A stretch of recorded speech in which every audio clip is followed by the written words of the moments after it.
항류.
You hear governments saying there will be negligible radiological impacts on people and the environment because they can't actually say it will be safe according to scientific consensus. The IAEA approved TEPCO's nuclear wastewater plant in July of this year, so just last month. Until that point, TEPCO scientists had been working hard to collect data to show that the company's wastewater plant aligned with the IAEA's legal standards. As was already mentioned, the IAEA's legal standards are extremely narrow in their focus. They only require that scientists ask questions about chemistry and external radiation dose. That doesn't mean a lot if you're talking about internalizing these radionuclides or sending them out into complex ecosystems for decades. At the same time as this was happening, the Pacific Islands Forum gathered a group of independent, globally renowned scientists to review TEPCO's data and provide insights on the possible biological and ecological consequences of the wastewater release. So those scientists were trying to answer questions that were relevant to people in the Pacific. Unfortunately, the data they received from TEPCO could not adequately answer their questions. So the scientists working with the Pacific Islands Forum publicly voiced their scientific concerns about TEPCO's wastewater plan. Unfortunately, the IAEA completely disregarded these concerns when approving the plan. The IAEA also disregarded the concerns of other scientists, including scientists from more than 100 US-based marine laboratories who wrote a really important position paper in December 2022 expressing concerns about the scientific basis of the plan and how policies were not reflective of the most advanced scientific findings. They particularly pointed out how the underlying assumption that dilution is the solution to pollution is extremely outdated, and it completely ignores the reality of biological processes. This is the assumption and logic behind this dumping. So what were some of the main concerns shared by those scientists working with the Pacific Islands Forum?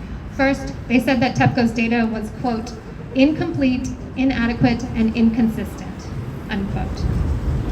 Second, they said that the IAEA did not follow its own standards, which would have required TEPCO clearly illustrated that countries beyond Japan received some sort of benefit from the wastewater discharge, and that any benefit they received would outweigh any possible harms.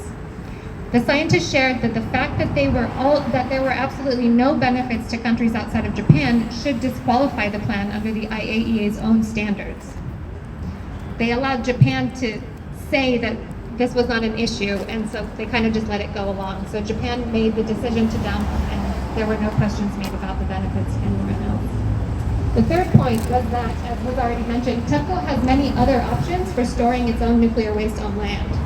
These scientists even went out of their way to propose a plan which would involve using the wastewater to create concrete that could be used to patch up all of the leaks on site at Fukushima Daiichi and engage in other remedial work that is needed.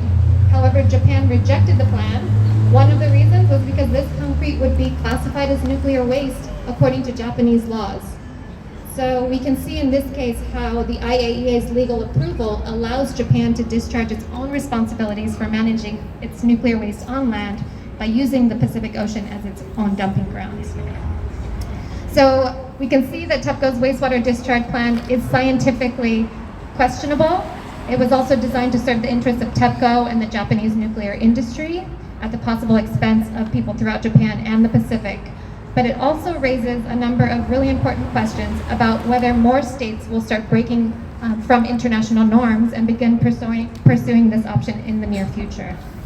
So ocean dumping was the earliest method of nuclear waste disposal, and it largely ended with the implementation of international agreements such as the London Convention, which went into force in 1975, and the Treaty of Rarotonga, which went into force in 1986.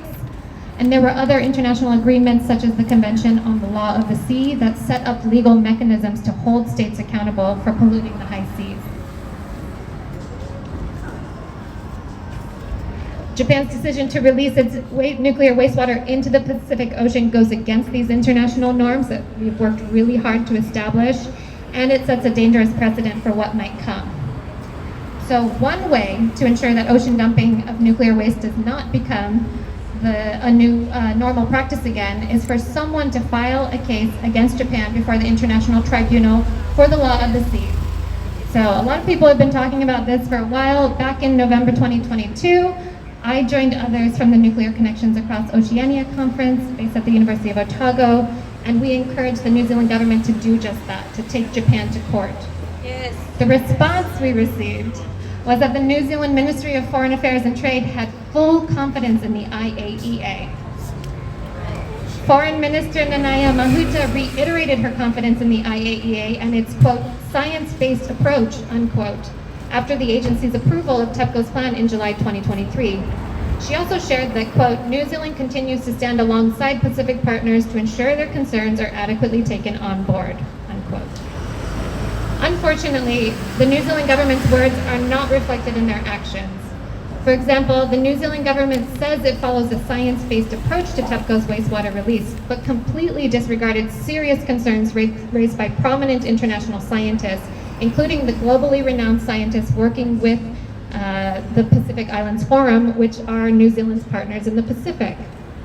The New Zealand government also said that they stand alongside their Pacific partners, but in reality, they constantly moved ahead in voicing their public support for the IAEA and constantly framing the concerns of people in the Pacific as somehow being non-evidence-based or unscientific. And there were some government documents released that really clearly showed this, even though, you know, in the public media, it's the way that they say, you know, science-based approach, concerns in the Pacific. It really makes it out to be a really strange hierarchy of knowledge there. And this has been the case even when Pacific peoples have many legitimate concerns that are beyond the scope of the IAEA's extremely narrow standards, and when scientists working with the Pacific Islands Forum were raising many valid scientific concerns about TEPCO's plans. So the science was under debate and still nothing was heard. It's time for the New Zealand government to be honest and follow their own directives. If they do follow a science-based approach, they need to publicly consider and address the concerns raised by scientists regarding the nuclear wastewater release and the relevance of the IAEA's extremely narrow and outdated standards. They should also stay true to their commitments to standing alongside their Pacific partners. This means following the lead of the Pacific Islands Forum and seriously engaging with all of their concerns, including the concerns raised by the scientists working with them. And going back to the beginning about nuclear colonialism, it's really important that the New Zealand government acknowledges that TEPCO's plan is a continuation of nuclear colonialism in the Pacific. And so it's really problematic to continue with this nuclear-free stance and then stand beside Japan as it is promoting nuclear colonialism in the Pacific. New Zealand has to think about what it's doing and make sure that its words are aligning with its actual actions. Yes. Thanks so much. Thank you so much. Rebecca and Ray from Korean New Zealanders for a Better Future.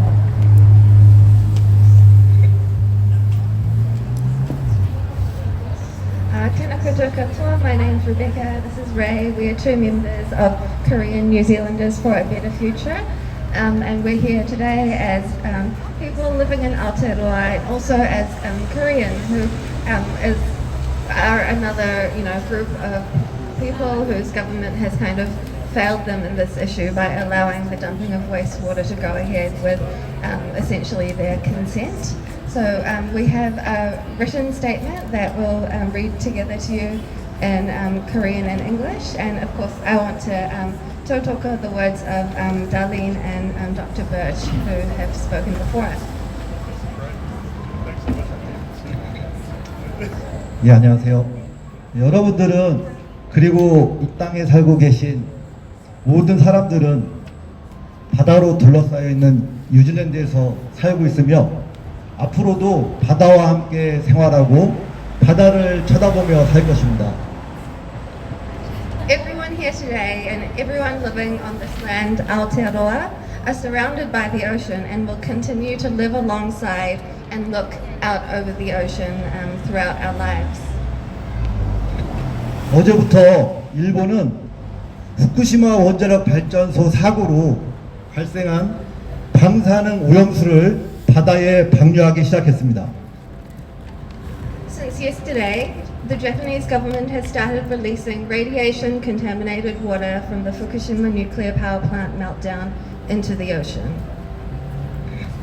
자연재해로 인한 원자력 사고는 예측하기 어렵다고 하지만 그 사후 대책이 바다로 오염수를 흘려보내는 것이라면 이것은 인류 재앙을 가져오는 출발점이 될 수 있다고 생각합니다. We could say that a nuclear accident due to natural disasters was difficult to predict.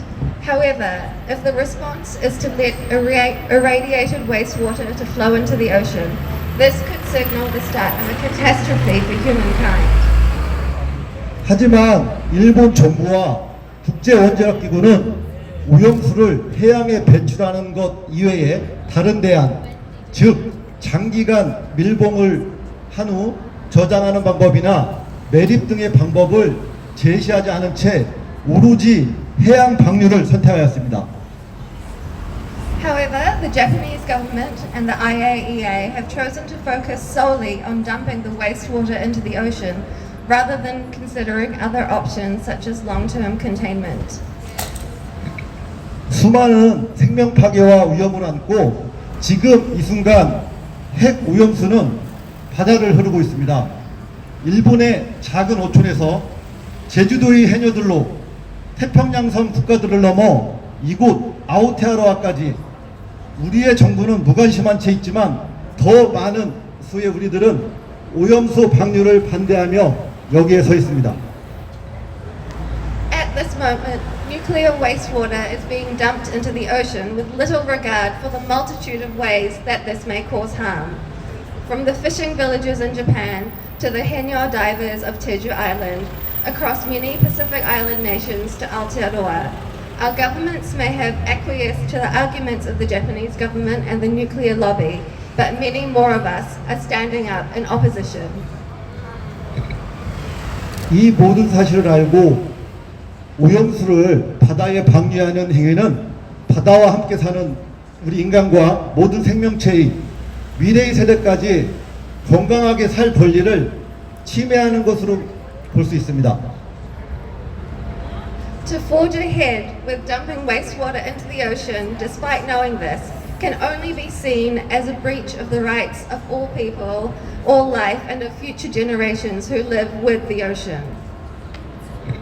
일본 정부와 국제원자력기구는 지금이라도 핵 오염수 방류를 즉각 중단하고 새로운 대안을 찾아 마련해야 됩니다.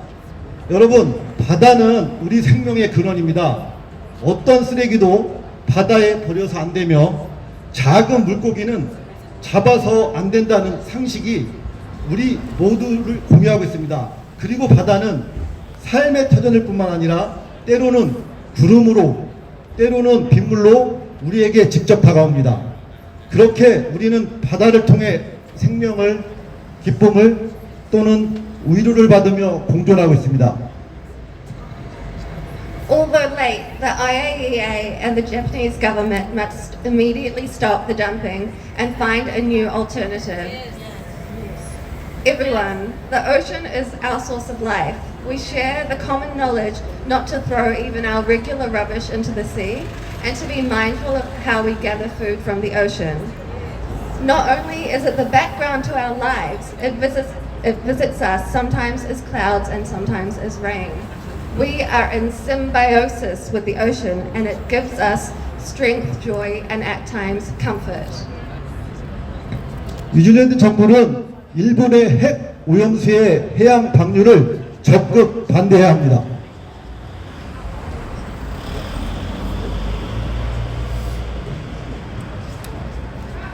The New Zealand government must actively oppose Japan's dumping of nuclear wastewater into the ocean.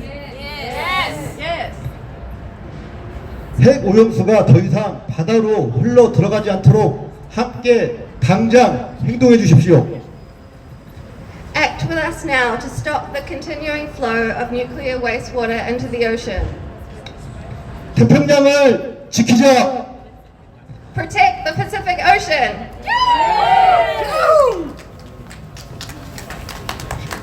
Kia ora, thank you. Marco from Te Kauwaka, please come up.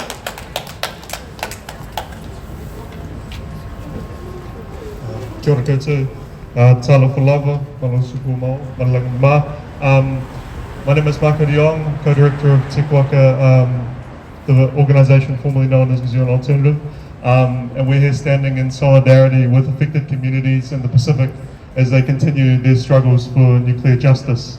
My suggestion today is that the waste dumping is part of a much broader story. Continued nuclear colonialism facilitated through secrecy and power, and a broader movement, an intergenerational movement for the health of our oceans, guided by Indigenous knowledge and a grassroots regionalism. I briefly wanted to talk about New Zealand's role in the 1980s movement to oppose Japanese nuclear waste dumping, which resulted in the Namur Convention, as an example of how a regional movement for the Mauri o Te Moana, the health of our oceans, can make a better world for everybody. And a reminder to our government that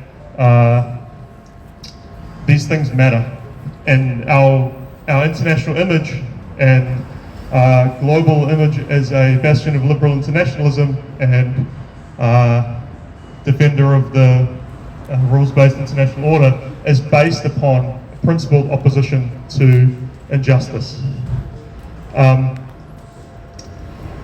In 1979, Japan revealed plans to dump 500,000 barrels of nuclear wastewater north of the Northern Marianas Trench.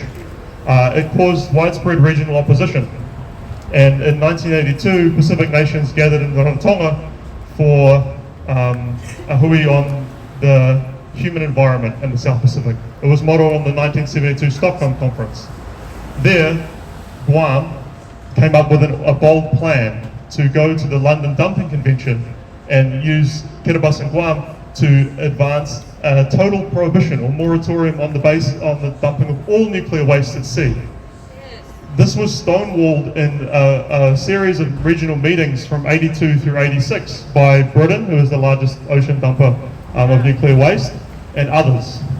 Of course, the Pacific also wanted to ban nuclear testing, so France opposed it in a similar way, and America did not want to preclude the option of dumping nuclear waste in the high sea pockets of the proposed Namur Convention area. So they also strong-armed the Pacific for a series of meetings. In the end, the regional opposition to nuclearism was so intense that New Zealand and Australia went to ANZUS meetings and convinced the Pentagon, Department of Defense, as well as moderates within the State Department, that if they would not adopt a more constructive attitude within the Namur Convention negotiations, that the US risked losing their ability to have nuclear warships throughout the Pacific. And so America ended up ceding its high sea rights to dump nuclear waste in the several pockets of the Namur Convention. And that is why in 1986, the signature of the Namur Convention went through and created what is arguably an indigenous regime of ocean governance opposed to the dumping of nuclear waste. That language carries through to the Rarotonga Convention and the 1995 Waiangani Convention. So what we have and what New Zealand has been a part of is a regional regime that prohibits the spoliation of the sacred ocean. And that regime stands. That is the basis of how we can oppose this on principle.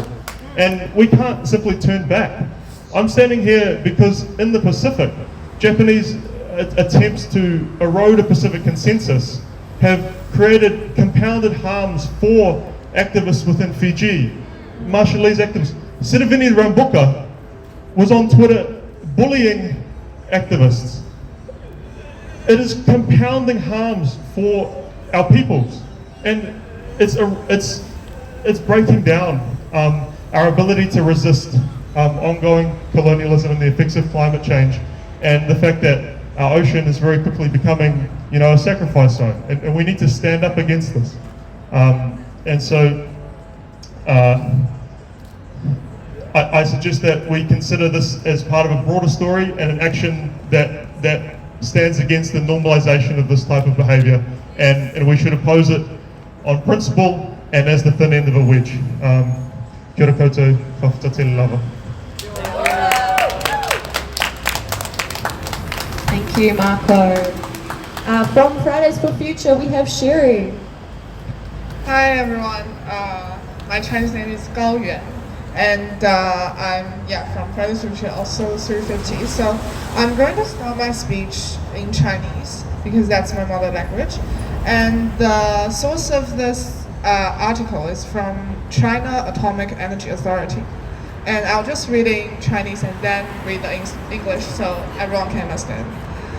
中国代表团关于福岛第一核电站事故核污水处置问题的工作文件简选。日方没有证明核污染水净化装置的长期有效性和可靠性。从日方多核素处理系统以往运转的情况看，已证明无法有效去除放射性核素。能否有效去除其他放射性核素，也有待进一步实验和工程验证。据日方自己公布的数据，经 ALPS 处理的核污水仍然有70%未达到排放标准，需再次净化处理。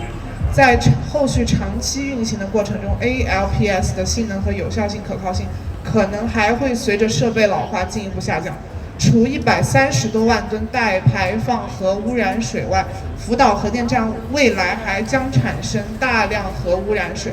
日方 ALPS 能否有效处理数量巨大、成分复杂的核污染水，仍存疑问。日方没有证明核污染水数据的真实准确性。东京电力公司近年来曾多次隐瞒、篡改本国自己收集的核污染水数据，机构仅基于日本单方面提供的数据和信息开展审查评估，仅对日方采集的少量核污染水样本开展实验室间比对分析，在数据真实性和信息准确性有待确证、取样独立性和代表性严重不足的情况下，即使机构审查评估做出排海符合安全标准的结果，也缺乏足够的说服力。So I'm just reading in English right now. So I'm quoting from the working paper of the Chinese delegation on the disposal of nuclear wastewater from Fukushima nuclear power plant accident. The Japan side has not proved the long-term effectiveness and reliability of nuclear contaminated water purification device. Judging from the previous operation of the Japanese ALPS processing system, it has been proved that it cannot effectively remove all the nuclear waste and contained in the water, and it does not meet any standards to release that, or it's safe to drink. I remember reading on the news there is like a politician from Japan claimed that it's safe to drink about 10 years ago.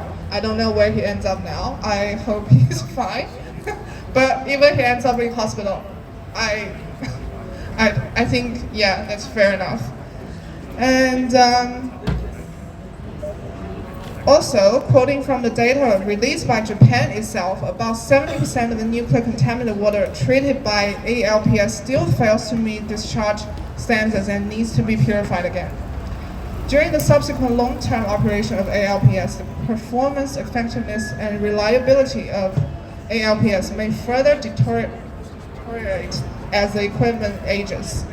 In addition to more than 1.3 million tons of nuclear contaminated water to be discharged, the Fukushima nuclear water plant will produce a large amount of nuclear contaminated water in the future. Doubts remain about whether Japanese ALPS can effectively and reliably handle the huge amount of the complex composition of nuclear contaminated water in the long run. Third, the Japanese side has not proved the authenticity and accuracy of the data on the nuclear contaminated water. In recent years, Tokyo Electric Power Company has repeatedly concealed and falsified data on nuclear contaminated water. The agency conducted review and assessment only on the basis of data and information provided by Japan, and conducted comparison and analysis between labs on a small number of nuclear contaminated water samples collected by Japan. In the case that authenticity of the data and accuracy information needs to be confirmed, the independence and representatives of the sample are seriously insufficient. Even if the agency concluded that the discharge meets the safety standard, it will not be convincing enough. And I'm trying to finish my speech now. I saw on the news, and I have friends like recently gone on a trip to travel to Japan, and I honestly worry about their safety. Like I saw on the news, the seafood, the fish market in Japan is empty right now. And what the Japanese government is doing, they literally arrested Korean students protesting outside. What kind of government regime is that? And China banned all the seafood imports from Japan. They are blaming us, and I don't get their rationale. Yeah. And the Japanese government, they spend 70 billion to put on social media and propaganda instead of treating the nuclear wastewater. That's quite insane.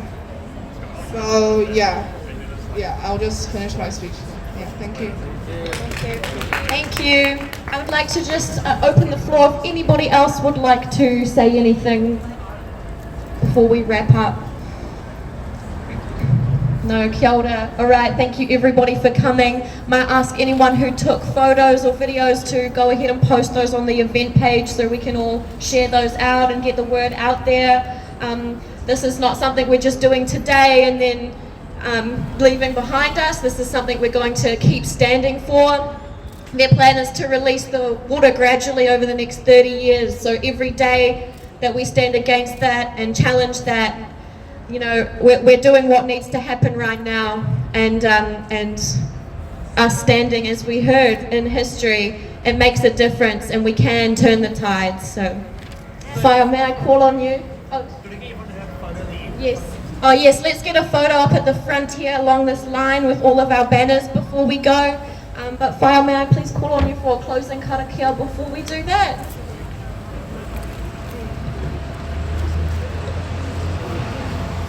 Just before I do that, just really want to acknowledge all of the speakers and against everybody who's come out here, because even though you might not have spoken into this thing, we hear your hearts today. So thank you all very much. I'll close us with a karakia. E hoa ngā mano matata mā wairua tapu me ngāna hera pono. Whakaungia mai mātou tau aroha noa.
You want us to call it? Okay. Nuclear free Pacific! Nuclear free Pacific! Nuclear free Pacific! Nuclear free Pacific! Nuclear free Pacific! Nuclear free Pacific! Nuclear free Pacific! Nuclear free Pacific! One more! Protect the Moana! Protect the Moana! Protect the Moana! Protect the Moana! Protect the Moana! Protect the Moana!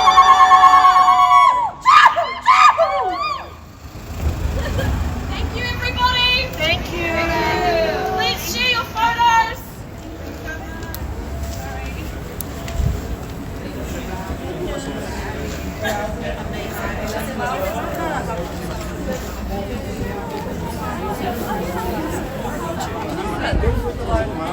Thanks for watching. but I'm not like out of the Pacific Ocean. On the edge.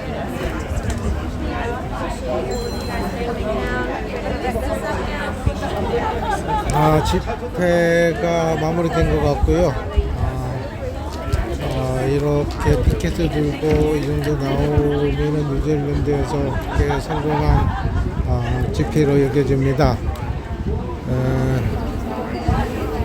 지금 이렇게 밖으로 움직이지는 않고 있지만은 태평양 섬 나라들과 함께 연대를 모집하고 있는 것 같고, 확산일로에 지금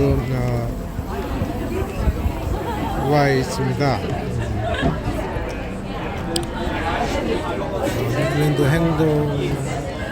행동단에서 첫 집회를 갖게 되었는데요.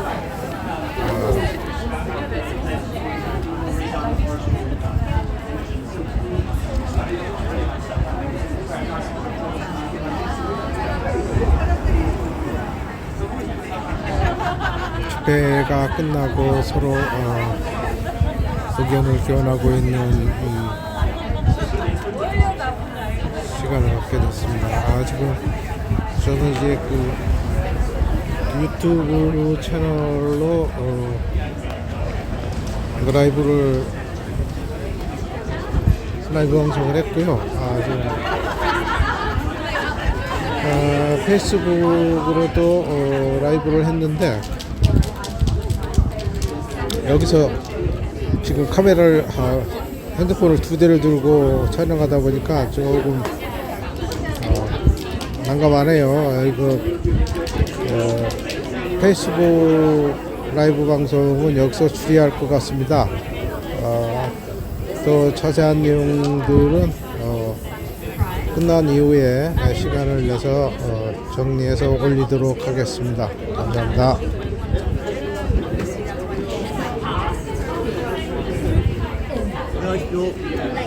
가게.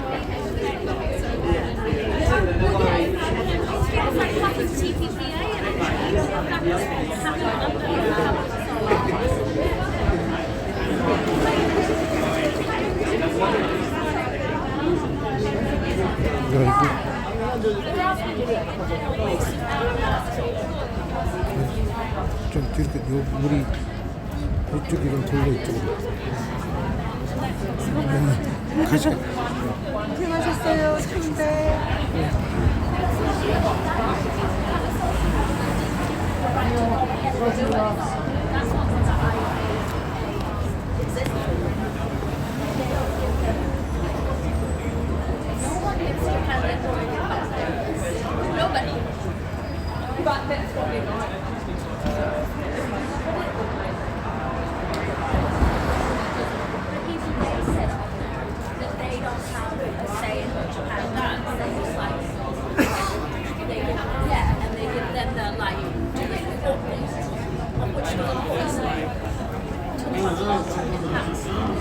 on anybody who does mental rights, regardless of I don't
이제